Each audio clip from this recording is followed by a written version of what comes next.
Today we have an 80-pound wheel of Parmesan cheese straight from Italy. I just wanted to cut right to the chase, but it's still sitting in the lobby of my apartment, so let's go down and grab it.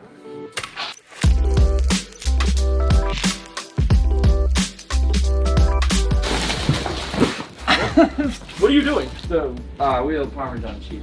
Okay, why are you in my room? Can I just open it here? Can you open it? Yeah, no, you can invade my privacy. I got it. And open it. Oh, you're prepared. No. Vinny, you always like to see the packaging. I mean, this is true. You normally do have some fun stuff. Oh, man. Oh, this looks pretty legit. Seriously legit. He's so good at this. Pretty damn cool. Ah. Come on, Nick. Come on. You know, they don't teach Use you those that muscles. like that. Oh, my God. Get there. This is so heavy. All right. Look at that. Look at that thing. Look at... There's a barcode on it. This is crazy. Well, since you invaded my privacy, I think it's only fair that I get a piece. Can I just wheel this to the elevator? I would say that's probably best. Thanks, Vinny. Oh, you're welcome, Nick. Now let me just tell you, this thing was not easy to bring in. What you're looking at right here is a Parmigiano Reggiano straight from my homeland of Italy. And you know, it's funny, I've been trying to get this thing in for weeks, months even, but the first time around it was damaged in transit and I have no idea what that means. All I know is I got a notification as it was on its way that something had happened halfway through its path. Maybe someone decided they love cheese and just dropped it on purpose so they could take it home. But the important thing is, it's here now. Now I want to talk a little bit about this before we go and cut into it. But the first thing I want to say, because I have to say it, is that it smells amazing. Now there's something really cool about a Parmesan wheel like this. The first thing that we see all around the side is Parmigiano Reggiano, but there are more specifics that we can get into, which are quite cool. This large stamp right here is just a quality stamp, where the number right above it tells us the farm that it came from in Italy. I love that you can trace it right down to that very spot. Over here is a seal from the producer itself that we can actually just wedge out with one of our little Parmesan knives. Now if I spin the wheel, there's a little something right here you'll see that says DOP. This stands for Denominazione di Origine Protetta, which means protected designation of origin. The Italians don't mess around with their cheese, so what DOP tells us is actually from Italian law. Sort of like champagne coming only from Champagne, France. This shows that this is legitimate Parmesan, i.e. it's either from Parma, Reggio Emilia, or Bologna. The last thing you can see as I spin it around is February 19th. Just like fine wine, the longer Parmesan is aged, the nicer it typically is. This wheel right here is 24-month aged, and you can actually sell Parmesan before it's been aged at least 12 months. So this is a pretty good wheel of Parmesan cheese right here. Let me put it this way. I don't have anything left in my piggy bank after this one. Alright, so here's how it's gonna go down. We're making pasta inside this wheel, but first we have to cut it in half. So we're gonna cut it like this. I wanna show you these two knives, because this will be the first knife that I use. And I just thought I'd show this in comparison to this, the knife I typically use in videos. We actually don't need my regular chef's knife, so I can toss this aside. Now to start, we're gonna take this cute little knife right here and score around the entire wheel of Parmesan. What's actually really cool is that they pretty much give us a line right down the middle to perfectly do this scoring. For right now, I'm just trying to get that initial line. I'm gonna come back around it again to get a deeper line, but for now, this is all I need. Once I've gotten this nice line around the cheese, I'm actually gonna take the back corner of the knife instead of the top, which will allow me to dig in a little bit here and slowly go back to further solidify that line. Now I'm basically starting to dig into the actual cheese itself to get into that rind which we need to cut through.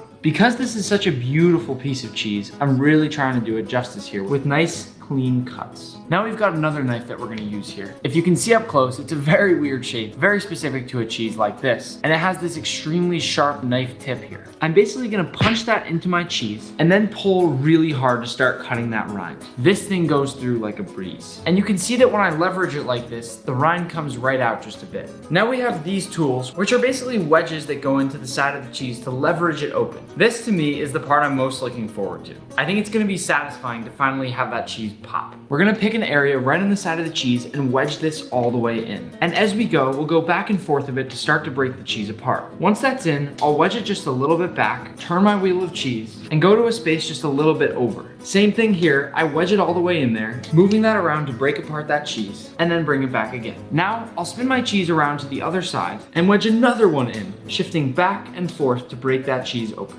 Then I'll remove that first wedge, spin our wheel again, and go in on the opposite end. This right here is an arm workout that I could have never imagined. And I'll repeat this process until the wheel starts to feel a little bit looser, at which point it's basically just gonna crack. I'm not kidding when I say that this is actually a legitimately really good arm workout. And I used to go to the gym quite a lot, but I pretty much haven't been since COVID started. Now to try to finish things up here and open this wheel up, I'm gonna wedge all those levers somewhat close to each other and start kind of lifting and pushing up to see if it's gonna give. The fact that it's still not willing to go tells me that there's probably a few spots that still haven't been touched over here. So I'm gonna put in just a little bit more work with some of these wedges over on the edges. Now I've gone around the entire wheel with these wedges and I think we're ready to pop. I found someone special. Someone who understands me like no one ever did before. Well, you know who I'm talking about, right? These wedges over on the edges. Now I've gone around the entire wheel with these wedges and I think we're ready to pop. Oh, whoa! All of that hard work has paid off. When it cracks open like that, you get these beautiful flakes of cheese. This gorgeous, almost crystal-like hunk that you've gotten here, you simply can't get that any other way. Opening a Parmesan wheel by hand is truly something special. I know I've already taken a few bites, but I have to try this cheese while it's so fresh like this, because I don't know how many times in my life I'm gonna get cheese this fresh. That cheese has more Parmesan flavor than I even knew Parmesan could have. There's almost these tiny little crunchy crystal flakes when you bite into it. And it's so smooth, cheesy, and creamy. Without a doubt, the most mind-blowing Parmesan I've ever tasted. But of course, we're gonna fill this whole thing with pasta, so let's make that dough. To start our pasta dough, this one is special. So I wanna make a 12 yolk pasta dough. Yolks only. In my bowl where I'm gonna put the yolks, I'm gonna add in a little bit of olive oil, because I don't want those yolks sticking to the bowl. I want them all staying nice and whole. In this bowl here, I'll crack my eggs, then gently drop the whites in with the shells, which I can save for later. Those will make a nice tasty omelet. As for these gorgeous little yolks, I'll gently place them all into the bowl with the olive oil. I'll repeat this process very carefully with all 12 of my egg yolks, trying to keep them all whole and intact. There's nothing like making a beautiful handmade pasta dough with all fresh, intact egg yolks. All of you who subscribe to our channel probably remember the time that we made cured egg yolks and only had 12 yolks left, but broke one of them, leaving us with 11. This time around, I'm gonna try to make sure every single egg yolk stays fresh and unbroken. Now on our cutting board, we'll put down a little over 2 cups of all-purpose flour. Into the middle of the flour, we'll make a nice little well, and then into that well will go our 12 beautiful egg yolks. If we want, we can add just a little bit of olive oil here, and then we break those egg yolks. Such a satisfying thing to do. Slowly bring in that flour from the outside to incorporate that into your yolks, gently and gradually mixing until everything is nice and well combined. At this point in the process, I usually like to bring in my bench scraper, which lets me easily bring everything all together. Now we work through our dough. And after some pretty solid elbow grease, but nothing quite as bad as opening up that Parmesan wheel, we have a beautiful disc of pasta dough. At this point in time, I'll take my ridiculously oversized plastic wrap and rest this in the fridge for half an hour. First, we're gonna carve out that Parmesan wheel, because we wanna make sure that we have a nice bowl. I may actually be able to use some of these wedges, which will allow me to get some nice hunks of Parmesan cheese out of here. I absolutely love these rustic looking hunks that are coming out of the cheese. Just look at how gorgeous these are. I feel like I'm handling gold. Once I've wedged out lots of this cheese, I think I'm actually ready to start digging it into a bowl shape. I'll start by scooping out the remaining bits that are here, and then gradually starting to carve the shape with my spoon. If I can get this in a perfect bowl shape, it'll look absolutely gorgeous. Because of how compact this cheese is, you don't realize how much will actually come out of such a small portion of your entire wheel. I'd guess that you can get hundreds and hundreds of portions of cheese out of this entire wheel. And when I say portion, I mean those massive hunks. Could be in the 1,000 range with how big this thing is. And once we've created a nice bowl, we can set our wheel aside. Now that our dough's been resting in the fridge for a while, I first want to show you how bright and yellow this thing is. That's what you get when you use all egg yolks. Now first, we're gonna hit this dough with some nice flour, really making sure that that's not gonna stick to a bunch of stuff. Then we'll take that same bench scraper we used earlier and cut this in half. Press out your dough until it's nice and thin, flouring a little bit as you go and optionally using a rolling pin to push it out even further. Once you're ready to go, push it through your pasta maker. We should get a gorgeous, beautiful, and smooth yellow dough. And as I think I've discussed before, I always like to fold it together and put it through a second time to get out any air bubbles. Once your dough is rolled out the first time, turn up the dial and start to roll it through on a thinner setting until you're ready to make your fettuccine. Once it's finished, we can roll out our fettuccine. Now we roll out the fettuccine, creating these beautiful strands of pasta. Now we're gonna make a really fast garlic cream sauce, and then we're just about ready to fill that Parmesan cheese, so don't go anywhere. Chop off each of the heads of the garlic. For our garlic cream sauce, I'll add about a stick of butter and let that melt down. Once that butter is melted, I'm gonna take a few cloves of my fresh garlic and press this right in here. Oh! Hey baby, हम हैं Huggies. Oh, सुसु time. India का fastest absorbing diaper है ना.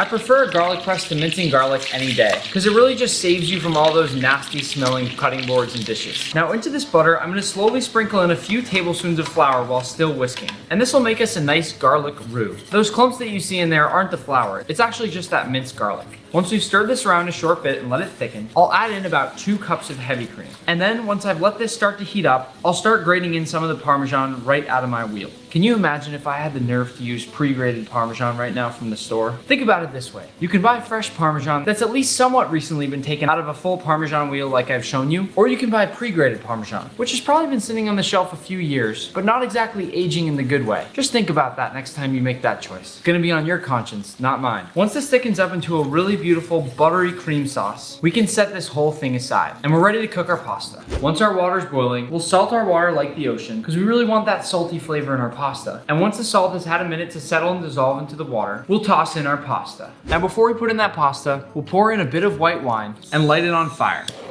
You might not be able to see the flame right now, but you can probably hear it. And there's tons of heat coming off this wheel of Parmesan right now. You can probably start to see some of these flames of the fire, which is kind of faint, but still definitely there. What it's allowing me to do is sort of make a cheese sauce out of this before we even add any of the pasta to that. And because it's so hot in there, the cheese is starting to melt in the base of my wheel. Now that my eyes are tearing up again and crying a little bit because of all that alcohol that's just come off, we have this really warm cheese paste at the base that we can now use to make the rest of our pasta. We'll pour in that pasta, which of course we need to break apart a little bit here. Then we'll come in with that thick cream sauce. letting it go all over that pasta. And at this point, I'll take my forks and mix this all in together to make our beautiful pasta inside that wheel of Parmesan. I have to say, this is one of the most beautiful, coolest, most rustic things I have ever seen in the kitchen. And I have cooked a lot of things in my life. Just listen to that pasta sound. Just for some color, I'm gonna finish this off with a few chives. Before I dive in, I'm just gonna add a little bit more Parmesan right on top of this because you can never have too much Parmesan cheese. It's time to take a little bite. Hey, Yeah. dude, you still have my cart? I can't go home until I get this back. What are you doing? Why are you laughing? What are you doing? You want some pasta? Oh, wow. All right, you know what? Vinny's gonna try before me. You know what? I'm in. Hopefully this is good. It's nice, like fresh pasta. Wow. I think my taste buds are on Dancing with the Stars. Is it good? What? Yeah. That is damn good, sir. pretty Yeah, good? Yeah. No. So am I good on the cart? No. Yeah. Yeah. Oh yeah, dude, that's fucking fire. Now we can't eat anything with cheese before letting our furry little friend try it himself. So I'm gonna put pesto down, and don't worry, this is gonna be sanitary enough. I'm gonna scrape off this part of the cheese after. The funny thing is here, I think he's just gonna eat the cheese and not actually go for the pasta. And that's okay, because there's too much garlic in the pasta. But this is probably one of the best days of Pesto's life. Pesto, say bye to everybody, okay? But now, I think it's time to dive in. Let's give this a try. That right there is some good pasta. Honestly, I'm even having a little bit of a hard time describing it. All of it is so fresh. I just feel like you can't get much fresher than this. I mean, sure, I can take a trip to Italy next time and get the wheel right from the cheesemaker in some beautiful old basement where they've been aging it for a while. And that would be a little bit fresher. But I mean, this is pretty darn fresh. One thing you may be able to see when I hold the pasta up close is how well our beautiful cream sauce holds to our pasta. What's great about that is that we've nailed the consistency of that cream sauce. That garlic in there is perfectly there, yet nice and subtle. The pasta is perfectly soft and has that light egg yolk flavor with that fatty, rich, and creamy texture that we look for in a pasta. While the entire experience of eating it out of the Parmesan wheel elevates everything in every single way. So much about tasting and enjoying food comes from your smell. And sitting in front of a Parmesan wheel like this means you're smelling all of that cheese on the outside of the wheel. Seriously, this thing is cheesy. Just looking at this gorgeous half wheel is so special. Now, before I finish, I just want to say thank you so much for watching. You are all the reason that I can get things like this and make videos like this. And there's lots more coming where that came from. All you have to do is make sure you toss the video a like and a comment there, which helps so much. Let's try to get this one past 100,000 likes, why don't we? And in the meantime, don't forget to hit that subscribe button and the notifications icon. I have a lot of cheese to finish.